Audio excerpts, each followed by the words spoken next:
राजी हो तो आज कछु विशेष दर्शन दो। और मैंने पटका की ओर भी देखो, अच्छा डर भी लगे कि नहीं मैच भय, तो सोचने में डर भी लगता है। कई बार ऐसा भी होता है कि सोच लेते हैं मन में कि आज ठाकुर जी ऐसा श्रृंगार भयो, ऐसी माला भई या ऐसा कुछ भयो तो मैं मान लूंगा, राजी हूं। फिर जैसे जैसे मंदिर आवे तो मैं नहीं नहीं वो सब नहीं हो तो भी चलेगा, कोई दिक्कत नहीं, आप नाराज हो ये नहीं पता चलना चाहिए हमको। पर कल विचार कियो कि आज अक्षय नवमी है नाथ, कछु तो करो, कछु तो एक अनुभव कराओ कि कोई भाव सो आप हो। और एक बात और कहें कि लाल जी कहीं अभिमान नहीं आ जाए, क्योंकि कई बार ऐसा भी हुआ कि हमने ठाकुर जी से कोई बात कही और ठाकुर जी ने वो स्वीकार कर ली, तो मान आने का भी भय रहता है ना कि हमें मान आ गया। आप सबको इसलिए बता रहे हैं ताकि और विश्वास दृढ़ हो। तो कल लाइन में खड़े सोच रहे कि लाल जी कछु ना एक विशेष है ना तो मैं मान जाऊंगा कि आप राजी हो। सेवा करते हैं, कथा सुनाते हैं, अध्ययन करते हैं, इतना भागदौड़ करते हैं, इतनी मेहनत परिश्रम तो कुछ कर नहीं रहे वैसे, पर फिर भी करते हैं, तो कहीं से तो पता चले कि ठाकुर जी राजी हैं कि नहीं। हम कथा सुनाते हैं, आप लोगों को कुछ भाव समझ आवे, आपके जीवन में परिवर्तन आवे, इसलिए भी, अपने लिए भी, कि हमको भी तो, हम भी भक्ति पथ पे चल रहे हैं ना, तो हमें भी कुछ ना कुछ लाल जी का अनुग्रह प्राप्त होता रहे। तो जैसे ही मंदिर के भीतर पहुंचे, साथ में सब लोग, हमारे भाई लोग सब साथ में थे, पर एक पंडित जी भीतर से आए, बोले आपको भीतर बुला रहे हैं। भीतर गए तो उत्थापन के दर्शन खुले हैं, सब राग रागनियां गा रहे हैं, पद गा रहे हैं, ठाकुर जी गैया चरा करके लौटे हैं। और उसी समय बोले आप यहाँ खड़े हो जाओ। पूरे मंदिर में कोई नहीं, एकांत, ठाकुर जी श्री जी बाबा सामने खड़े।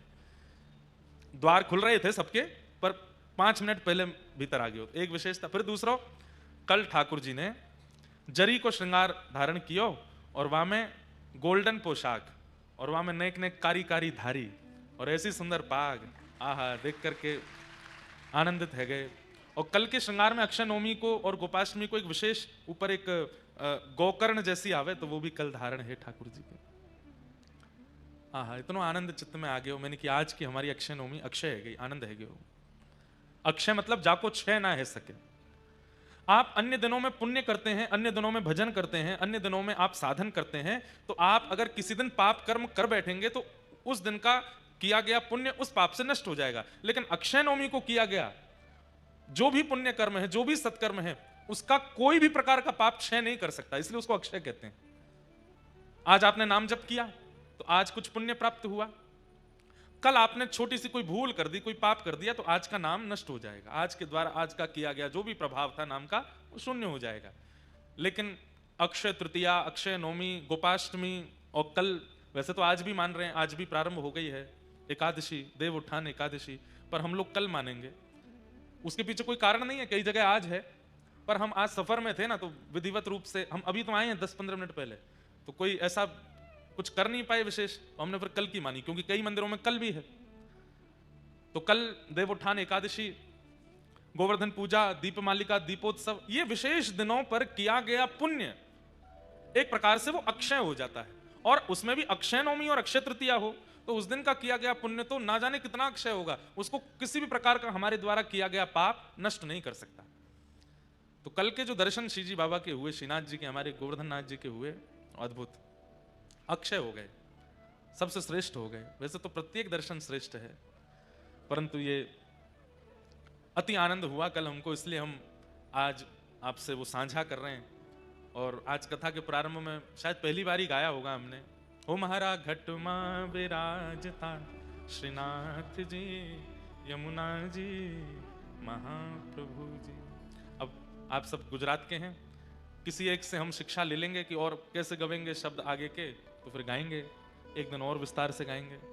और भी कई गुजराती पद आते हैं हमको, पर विधिवत रूप से कहीं गाने का ऐसा साहस नहीं कर पाए, पर इस बार ऊंझा में गाएंगे, खूब धुआंधार गुजराती गाएंगे। तो अब धीरे धीरे हम सोच रहे हैं कि अब कथा करते करते हमको 10 वर्ष हो गए, अब थोड़ा थोड़ा भाषाओं का ज्ञान भी लें, थोड़ी थोड़ी गुजराती सीखें, थोड़ी मराठी सीखें, थोड़ी, वैसे हम ही कहते हैं कथा में कि एक ही रहो, अनेक होने की क्या आवश्यकता है। पर दाल चावल सादा खाओ, उसका अपना स्वाद है, पर उसमें थोड़ा अचार डाल दो, थोड़ा दही मिला लो, थोड़ा पापड़ डाल लो, थोड़ा उसमें नींबू निचोड़ दो, थोड़ा उसमें और विशेष कुछ और विशेष जोड़ दो, तो खूब सारी चीज मिल जाती है, तो और स्वाद आ जाता है पाने में। तो ऐसे ही दाल चावल तो हम हैं ही, अब धीरे धीरे थोड़ी गुजरात की मिठास भी जोड़ देंगे, थोड़ी पंजाब का हमारे का चटपटा भी जोड़ देंगे, मराठी महाराष्ट्र का थोड़ा उसमें महाराष्ट्र में क्या होता है पूरन पोली जोड़ देंगे, बंगाल के रसगुल्ला जोड़ देंगे। बंगाल के, अच्छा एक बात और, बंगाल का रसगुल्ला नहीं है, रसगुल्ला उड़ीसा का है, बंगाल का तो सौंदेश। तो ऐसे सब जगह जाते हैं कथा करने, तो सब थोड़ी थोड़ी भाषा आ जाए, उनमें थोड़ा कुछ गाएं कुछ कहें, सुख मिलता है। तो आज से हम ऊंझा में कथा कहने के लिए आए हैं, आप सब लोग एकत्रित हुए हैं। नित्य कथा शाम 7 बजे शुरू हो जाएगी, और हमें जान के बहुत अच्छा लगा कि यहाँ सब लोग भोजन प्रसाद पाके फिर कथा सुनने आते हैं। खाली पेट कथा नहीं सुनते हैं, सब लोग भोजन आदि डिनर आदि करके आते हैं अपना। अद्भुत कथा है, हमने आज तक कभी ऐसी कथा नहीं करी रात में 7 बजे से 10 बजे तक।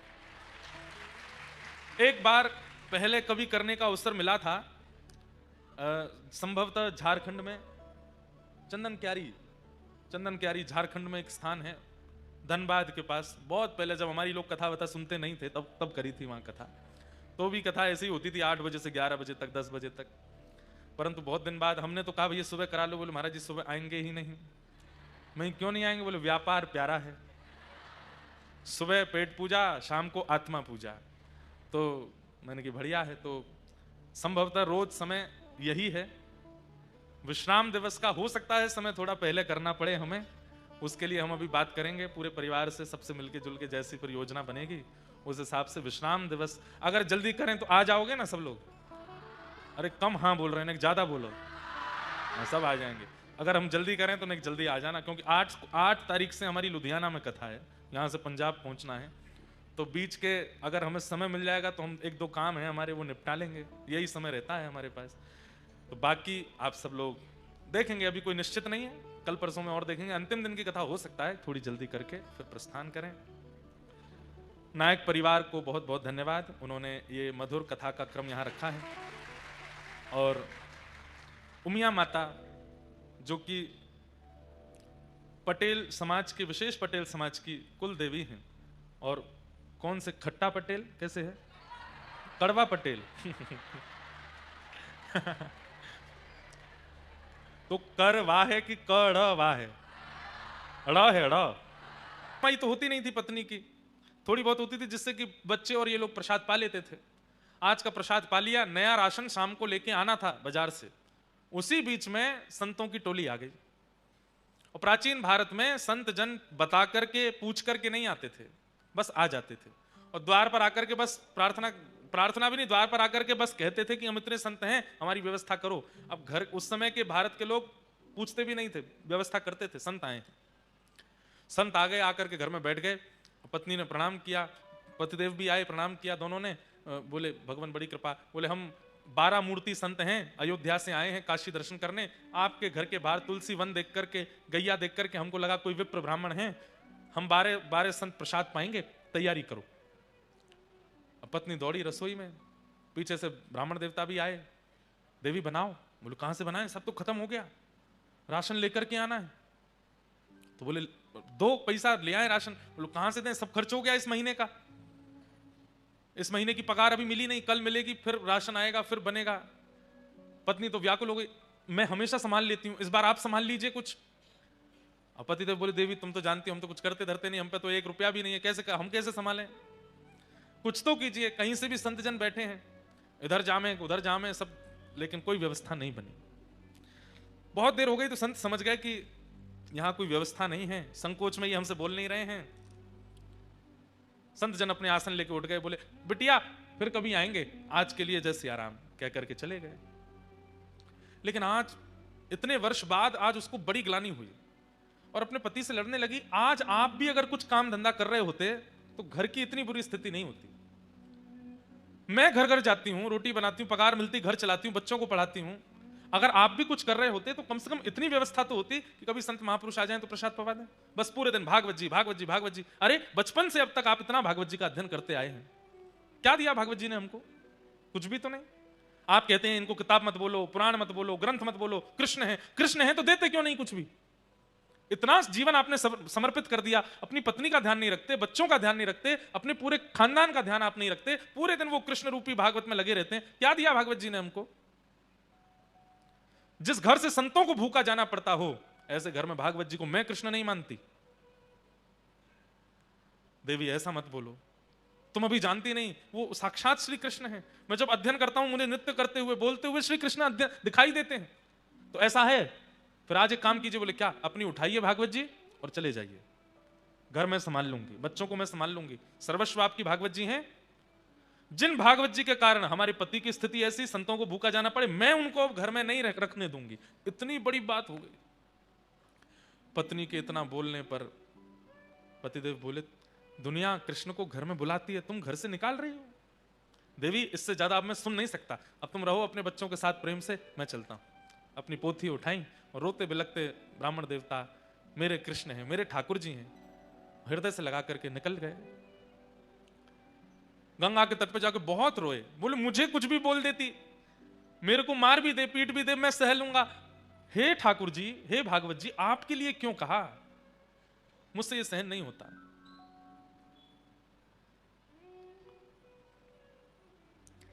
प्रबल प्रेम के पाले पड़कर हरि को नियम बदलते देखा, अपना मान टले टल जाए, पर भक्त का मान न टलते देखा। जब रोने लगे वो ब्राह्मण देवता, भागवत जी को हृदय से लगा के, ठाकुर जी से सहन नहीं हुआ। ठाकुर जी मन में विचार करने लगे, भैया ये 40-41 वर्ष के हो गए ब्राह्मण, और जब से इन्होंने होश संभाला तब से केवल भागवत जी का ही अध्ययन किया, भागवत जी का ही पाठ करते हैं, कुछ काम कुछ भी नहीं, सब कुछ मुझे अर्पित कर दिया, और आज भागवत जी के लिए 2 शब्द गलत सुन के घर से ही निकल गए। मैं जाऊंगा।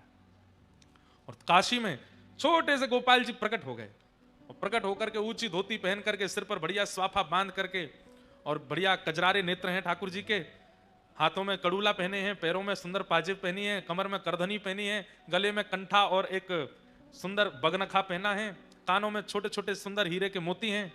ऐसी अद्भुत छवि ठाकुर जी की। लेकिन अपने सिर पर डलिया लेकर के कुछ बेचने वाला व्यक्ति होता है, ऐसे बनकर के निकले। लेकिन सब इनको देख करके आश्चर्यचकित हो रहे हैं। क्यों? बोले भैया रोड पर कुछ सामग्री देने वाले व्यक्ति के रूप में इतना आकर्षण, वस्त्रों में इतना आकर्षण, चाल ढाल में इतना आकर्षण, ये तो बिल्कुल ललित गति, टेढ़ी मेढ़ी सी चाल, और ऐसे सुंदर सिर पर डलिया लेकर के, और बढ़िया स्वाफा सिर पर बांध के, एक स्वाफा कंधा पर डाल के पसीना पहुंचते भय और चल रहे हैं। जो देखे वही इन पर लुभा जाए। पहुंच गए ब्राह्मण के घर पर, दरवाजा खटखटाया। पत्नी ने जैसे ही द्वार खोल करके देखा, छोटे से गोपाल जी, गदमदरा से हाथ, गदमदरा से पाम, नेक सो पेट निकरो भयो है, गले में सुंदर हार पहने हैं, हाथों में सुंदर मणि के सुंदर कड़ूला पहने हैं, सब चमक रहे हैं। देख करके वो भी आश्चर्यचकित, इतना प्यारा बालक, इतना सुंदर श्रृंगार करके ऐसे घूम रहा है। कहो बालक, तुम्हारी माता जी कहाँ है? कहां से आए हो? और इतने से तुम, और इतनी बड़ी डलिया भारी सिर पे लेके कहां घूम रहे हो? क्या चाहिए? देखो खाने पीने की वस्तु तो मेरे पास नहीं है, जल पिला सकती हूं। ठाकुर जी खड़े खड़े देख रहे हैं, और तुम इतने प्यारे हो, इतने सुंदर, माँ ने अकेले कैसे छोड़ दिए? कहां है तुम्हारी माता जी? तो ठाकुर जी उसको इशारा करते हैं, हम पे बोलना नहीं आता।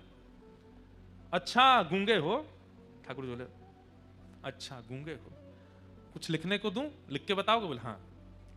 लिखने के लिए कुछ दिया, तो ठाकुर जी उस पर लिख रहे हैं। क्या लिखे? बोले आपके पति जो हैं उनका मैं सेठ हूं, आपके पतिदेव का मैं सेठ हूं, वो मेरे यहां पर गुप्त नौकरी करते हैं, और बचपन से मेरे यहां नौकरी कर रहे हैं, आज तक अपनी पगार नहीं लेकर के गए।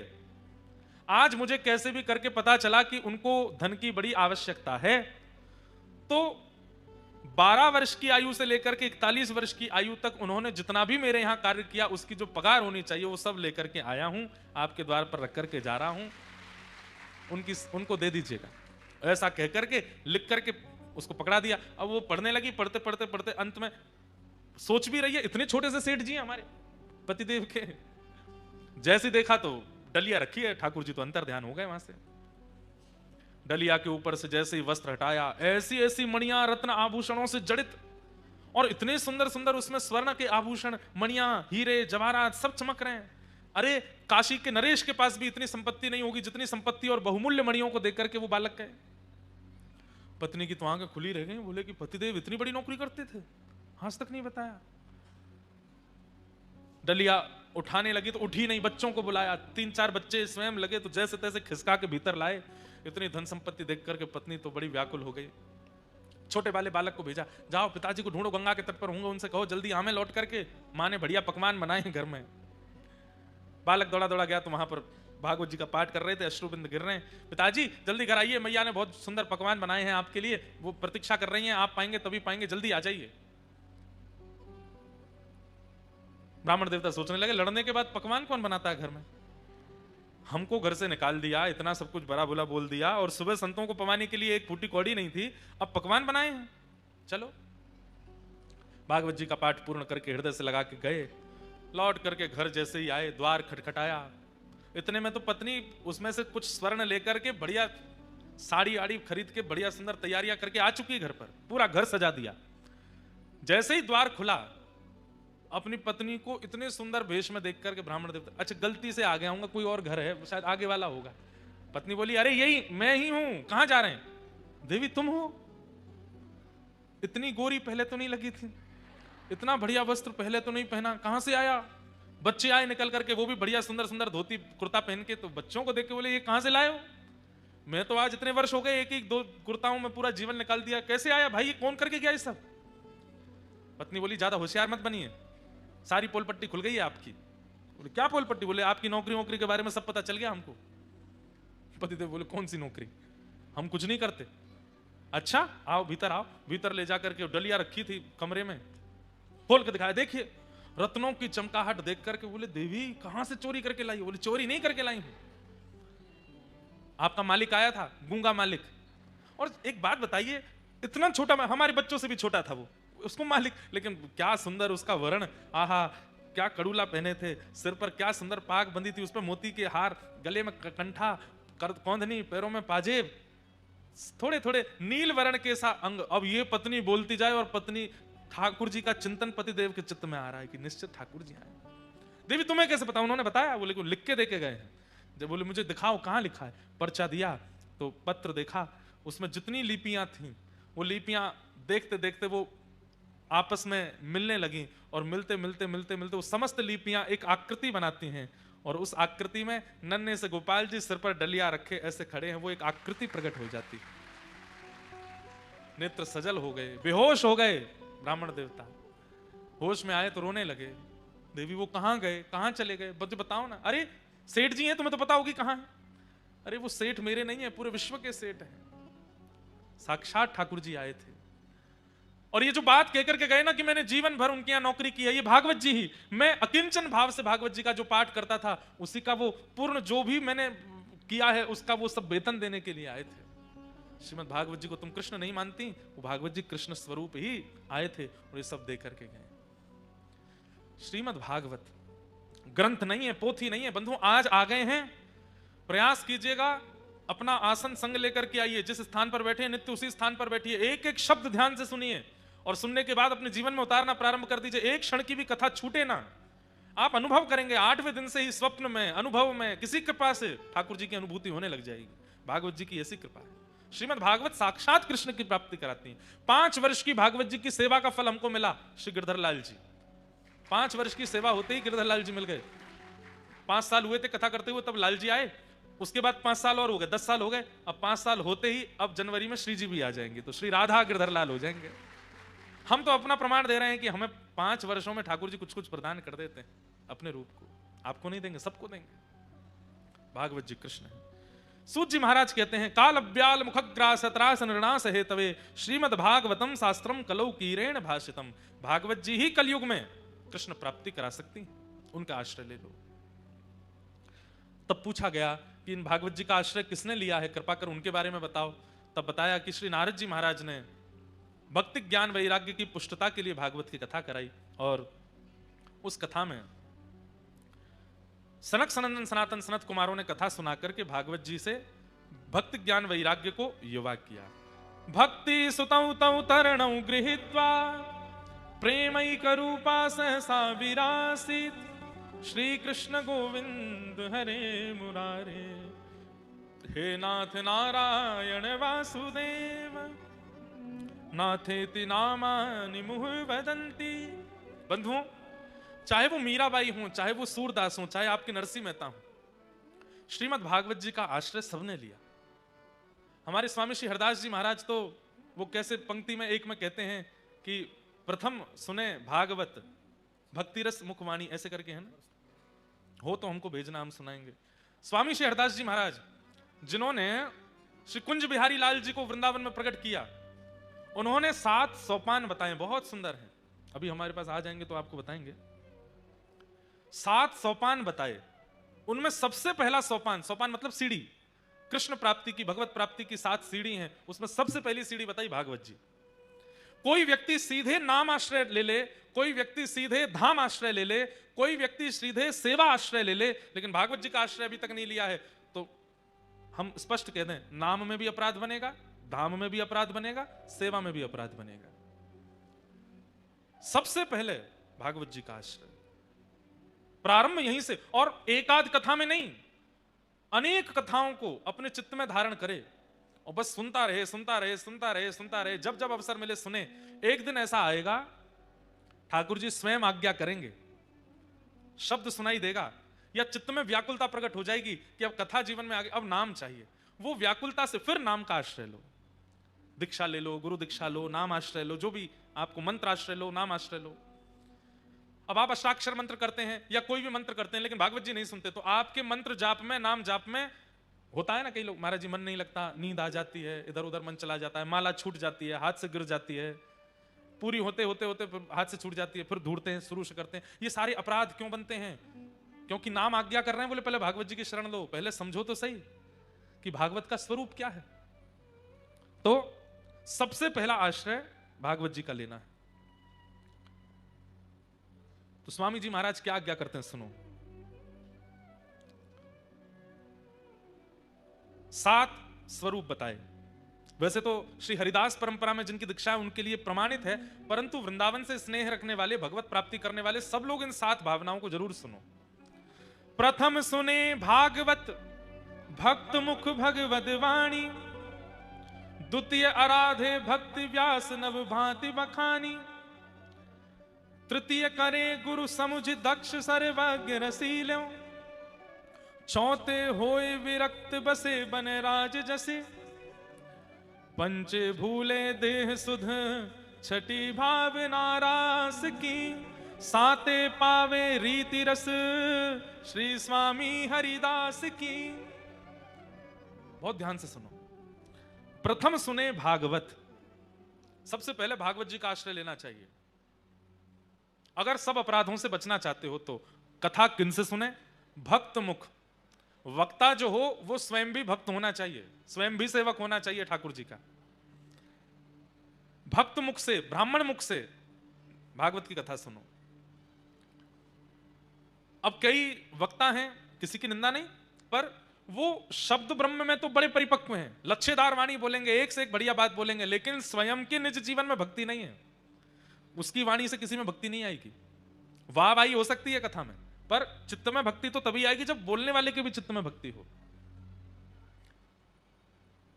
तो प्रथम सुने भागवत, पहले तो कथा सुने। दूसरा, द्वितीय आराधे भक्ति व्यास नव भांति बखानी। कथा सुनने के बाद फिर क्या करे?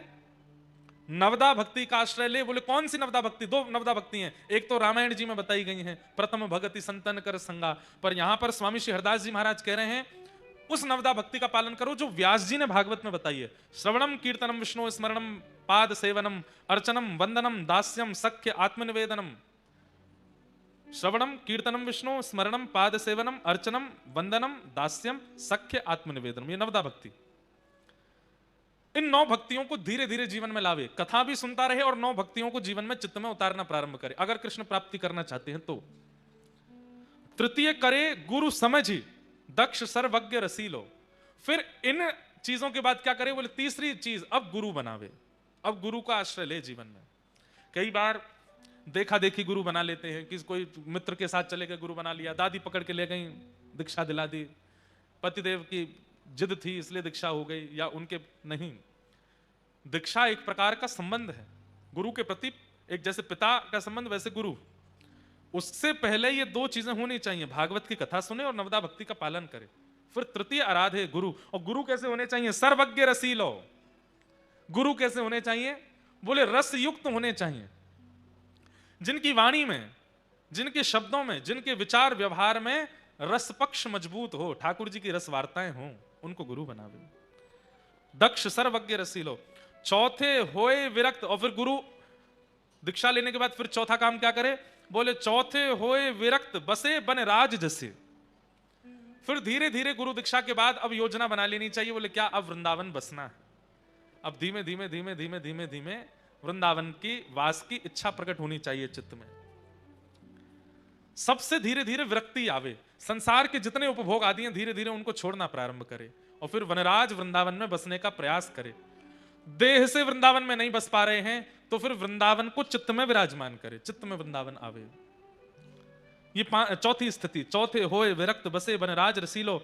और पंचे भूले देह सुध, अपनी शरीर की सुध भूल जाए। पंचे भूले देह सुध, और देह सुध भूल करके बस सेवा में निमग्न हो जाए। अभी हमको देह स्थिति पता है, कब सोना है, कब उठना है, क्या खाना है, कैसे खाना है, क्या पहनना है। तब ऐसी हो जाए बस कृष्ण मन कृष्ण तन कृष्ण ही हमारो धन, आठों याम ऊधों में कृष्ण ही सब काम है।